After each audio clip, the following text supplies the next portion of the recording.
وہ کہتے ہیں جی چھوڑ دے ساری باتیں، 12 ربیع الاول کا دن ہے، 2 گھر ہیں، ایک گھر میں جھنڈیاں لگی ہیں اور نعتوں کی آواز آ رہی ہے، اور دوسرے گھر میں ٹی وی لگا ہوا ہے، لوگ اپنے اپنے کاموں میں ہیں، بتائیں عاشق رسول کون ہے؟ ظاہر کام آدمی تو کہے گا کہ وہی عاشق رسول ہے جو 12 ربیع الاول والے دن جھنڈیاں لگائے ہوئے ہیں۔ دوسرا جو ہے اس کو تو خوشی نہیں ہے، وہ کہتے ہیں پھر ہم صحیح تو کہتے ہیں سوائے ابلیس کے جام میں سبھی تو خوشیاں منا رہے ہیں۔ ہم کہتے ہیں رکو ذرا، صبر کرو، 12 ربیع الاول سے بھی 2 مہینے پہلے 10 محرم کا ایک دن آیا تھا، ایک گھر سے مجلس میں آہو بکا کی آوازیں آ رہی تھیں اور لوگ اہل البیت پہ کیے ہوئے ظلم کو یاد کر کے رو رہے تھے، اور دوسرے گھر میں کچھ بھی نہیں ہو رہا تھا۔ اس وقت یہ جو دوسرے والا گھر ہے نا، یہ تمہارا بریلویوں کا گھر تھا اور وہ شیعہ کا گھر تھا۔ آپ بتاؤ اہل بیت کے عاشق شیعہ ہوئے یا بریلوی ہوئے؟ کہتے ہیں نہیں نہیں، اس کا یہ مطلب تو نہیں کہ ہم ان سے کوئی بغض رکھتے ہیں، یہ ثابت نہیں ہے سرکار، او بھی ثابت نہیں ہے۔ آئے انہوں داڑ تھلے 12 ربیع الاول اور شہادت حسین ایک ساتھ یا اپنے اپنے مقام؟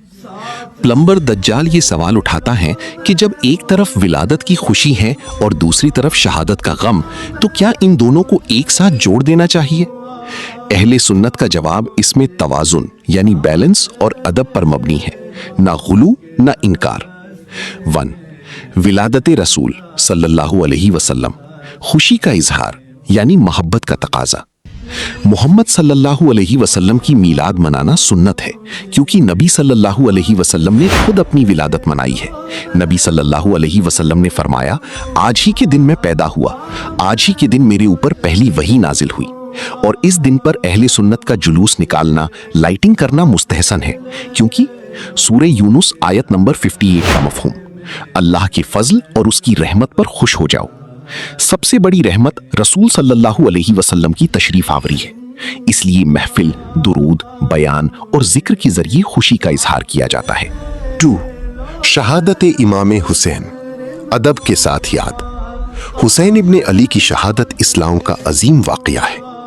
اہل سنت کا طریقہ غم کا اظہار، لیکن حدود کے اندر، ماتم، سینہ کوبی، چیخ پکار سے پرہیز، اور شیعہ حضرات یہی کرتے ہیں۔ اسی لیے اہل سنت نبی صلی اللہ علیہ وسلم کے حکم پر رہ کر صرف ایصال ثواب، فاتحہ، صدقہ کے ذریعے یاد۔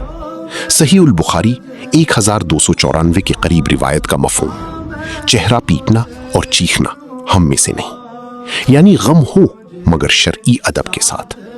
اب ابن حجر الہیثمی لکھتے ہیں، میلاد منانا، اس دن نشانیاں ظاہر ہوئی، اس دن ذکر و اذکار کرنے سے ثواب ہوگا۔ اور خوارج فرقے کا امام ابن تیمیہ لکھتا ہے، میلاد منانے سے ثواب ہوگا۔ اس سے یہ تو ثابت ہوا میلاد کوئی اعلیٰ حضرت نے نہیں منایا، بلکہ یہ عمل پہلے سے ہی ہوتا آ رہا ہے۔ یہ بات الگ ہے، آج کل کے فرقے اس کو بدعت صحیحہ بولتے ہیں۔ اس کا مطلب یہ لوگ نئے ہیں جن کے بارے میں میرے پیارے آقا صلی اللہ علیہ وسلم نے فرمایا ہے، میری امت میں 73 فرقے ہوئیں گے، ان سے بچنا ہے۔ اسی لیے ان نئے فرقوں سے ہمیں بچنا ہے، اہل سنت و جماعت کے ساتھ رہنا ہے، جو نبی کریم صلی اللہ علیہ وسلم کے دور سے چلی آ رہی ہے۔ اب فیصلہ مسلمانوں کے سامنے ہے۔ ایک طرف اللہ اور اس کے رسول نے منع کیا ہے ماتم کرنا، چہرہ پیٹنا اور چیخنا ہم میں سے نہیں، اور یہ منی خدا پارٹی بول رہی ہے شیعہ کی طرح ماتم کریں، چہرہ پیٹنا، چینا چاک کرنا۔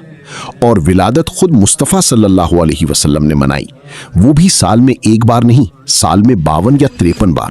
اس کا مطلب خوشی بار بار منائی جا سکتی ہے شریعت میں، اور غم کی ایک حد بتائی گئی ہے۔